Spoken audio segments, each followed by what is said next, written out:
Do you want to give your videos a surreal vibe?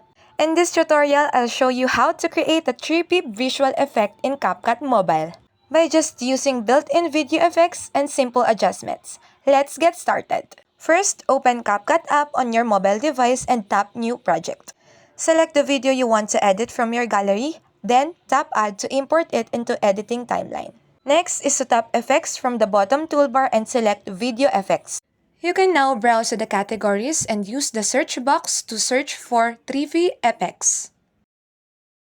Tap the effect you like and then tap the check mark to apply it.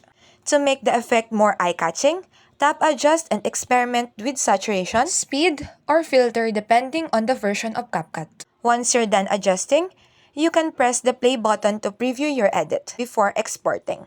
And that's how you create trippy effect in CapCut Mobile. Unleash your imagination. Don't forget to like, share, and subscribe. Thank you for watching and see you in the next edit. God bless.